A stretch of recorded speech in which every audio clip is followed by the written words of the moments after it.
ये जी करिया जो तो तब लोग भी तैयार हो तो खाना घर वाले तो लागे रात दिन रात कायदा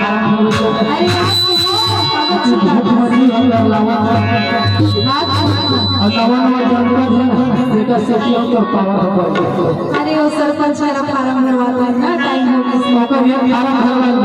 और जब अरे कबू अब जरूरी है हवा हवा सरपंच बनेगी मैं खाता रहता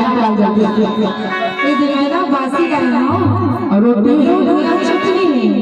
रोटी रोटियों का है जी भजियो बना हाँ और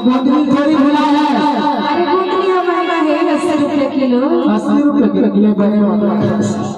ले कर ले बाय ले लो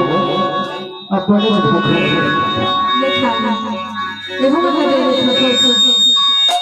और तोर माया कौन लगा